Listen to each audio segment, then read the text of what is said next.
अभी रात में खाना नहीं लेट नाइट। रुक तो बहुत जगह ही पर बस फिर सब कुछ बहुत ज़्यादा स्मूथ और बहुत ज़्यादा अमेजिंग चल रहा था। हम बहुत ज़्यादा फ्रीक्वेंटली मिलने लगे थे, मतलब वीक में 5 से 6 दिन तो हम मिलते ही थे, मतलब almost actual every dating day. Phase जब स्टार्ट हुआ था। हाँ, एक्चुअल स्टार्ट हुआ था क्योंकि कोविड भी हट चुका था, मतलब कोविड नहीं हटा था, लॉकडाउन हट चुका था मतलब। तो हम ऑल्टरनेटिव डेज तो मिल ही लेते थे, कभी कभी रेगुलर भी हो जाता था। और आदित्य ने फिर मुझे ड्राइविंग सिखाई, जो कि मैं अभी तक भी सीख नहीं पाई हूँ अच्छे से। प्रैक्टिस नहीं कर पाई। प्रैक्टिस नहीं करी एक्चुअली मैंने, सीख गई थी मैं।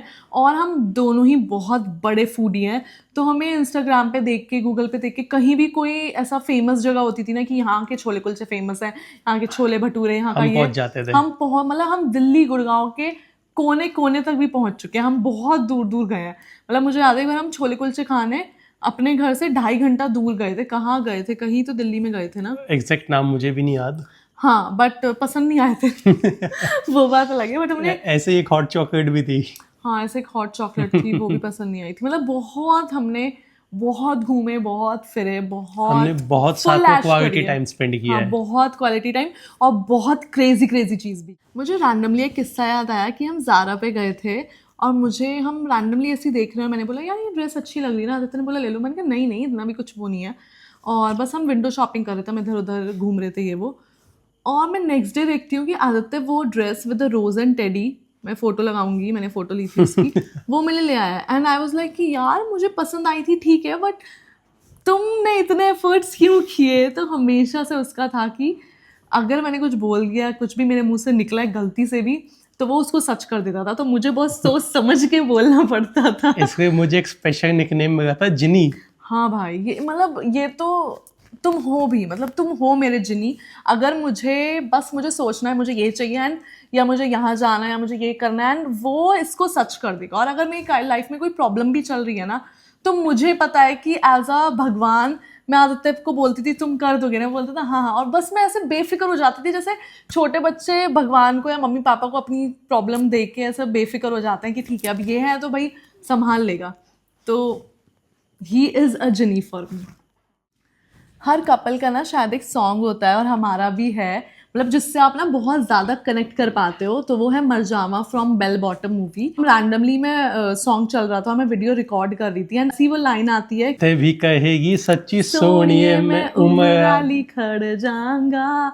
तो जब भी हम गाड़ी में हो, कहीं भी हो, वो लाइन आती है, आदित्य एकदम, अगर हम गाड़ी में भी है ना तो वो गाड़ी में वहीं ब्रेक लगा देगा। तो फिर मैं आदित्य को बोलती हूँ नहीं नहीं भाई चलो, वो तभी तभी चलता था। मतलब हमने अपनी इंगेजमेंट पे एंट्री भी उसी सॉन्ग से करी थी।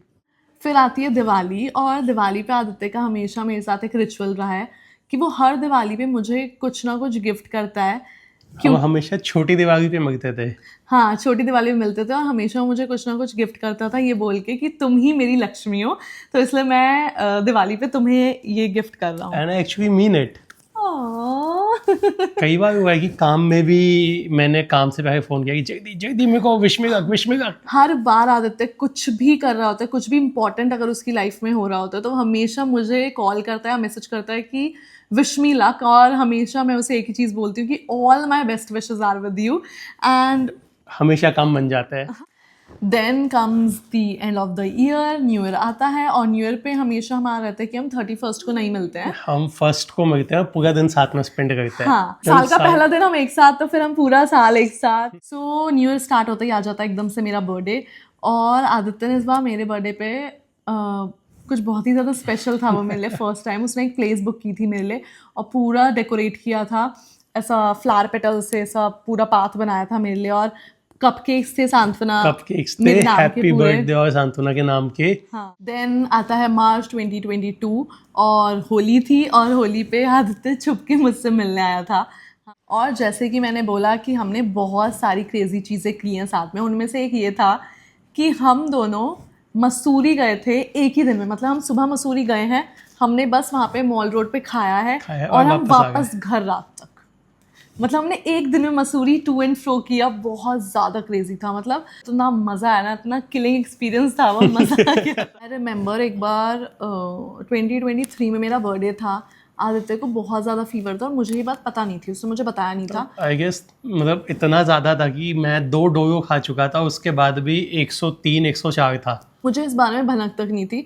और आदित्य ने एक गुड़गांव में एक कबाना टाइप कुछ बुक किया हुआ था, पूरा ऐसा रूम, और उसमें बहुत अमेजिंग डेकोरेशन करा रखी थी और केक तो इतना यमी था, क्या पुल आउट केक बोलते हैं उसको ना, पुल आउट केक था सब कुछ। आदित्य आया तो मुझे थोड़ा ऑफ लगा, अब जब बीमार होता है इंसान चेहरा पता चल जाता है, मुझे उसका चेहरा ऑफ लगा। मैंने कहा क्या हुआ, ये वो कह रहा कुछ नहीं है, वो बस सर में थोड़ा दर्द हो रहा है, ये है वो है।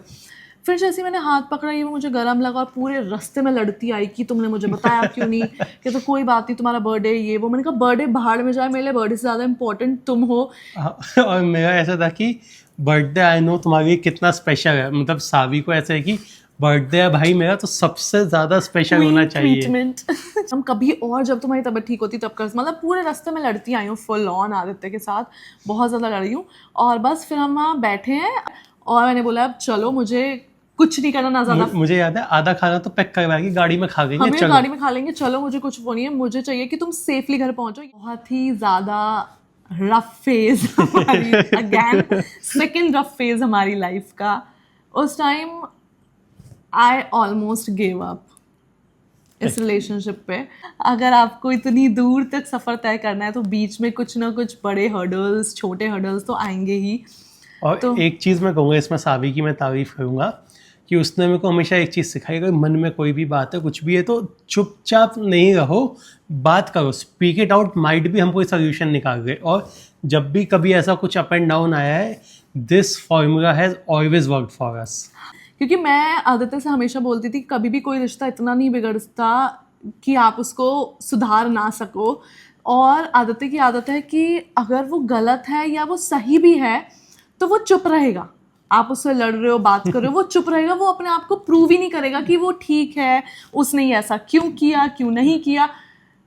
एक साइलेंट मोड में चला जाता है वो बिल्कुल। मतलब उस टाइम तो ऐसा लगा ना कि एक जैसे किसी ने ऐसे नज़र सी लग गई हो। हमारे इतने ज़्यादा आर्ग्यूमेंट्स हो गए थे, इतना ज़्यादा लड़ाइयाँ, इतना सारा सब कुछ।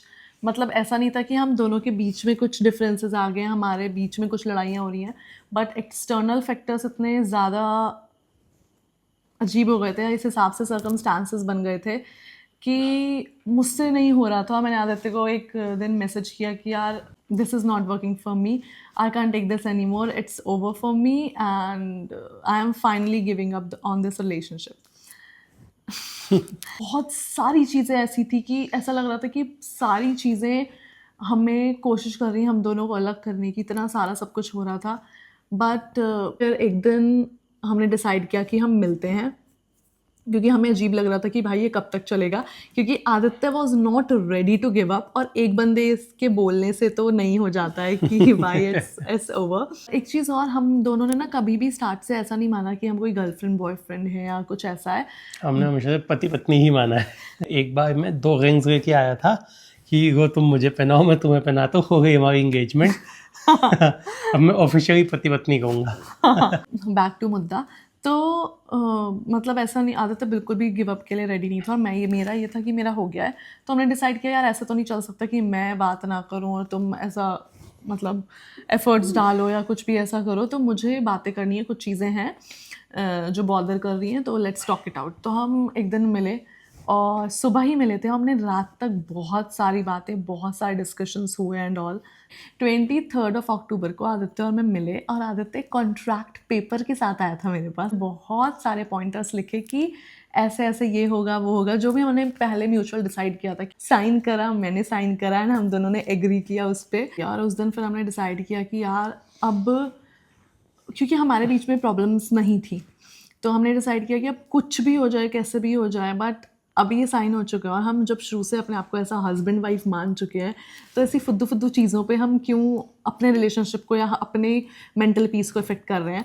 तो हमने डिसाइड किया कि अब हम दोनों आपस में नहीं लड़ेंगे इन चीज़ों के चक्कर में, हम दोनों एक टीम बन के दुनिया से लड़ेंगे। एंड वो हमने इम्प्लीमेंट किया। हाँ, वो हमने इम्प्लीमेंट किया और आदित्य ने बहुत स्पेशल वो एक सॉरी डेट प्लान किया था। मैं वीडियो डालूंगी, आपने वीडियो रील में देखा भी होगा मेरा, अगर इंस्टाग्राम पे मैंने वो रील डाली थी। बाद फिर दिसंबर में हम लोग गए, जब सब कुछ सॉर्ट हो गया हमारे बीच में, सब कुछ बहुत बढ़िया हो गया, वैष्णो देवी।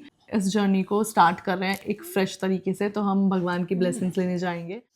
तो मैंने कहा कि यार मुझे बर्थडे बिल्कुल भी सेलिब्रेट नहीं करना है, और हम बस एक क्यूट से लंच पे चलेंगे, क्योंकि मैं चाहती हूँ कि मैं तुम्हारे साथ थोड़ा टाइम स्पेंड करूँ।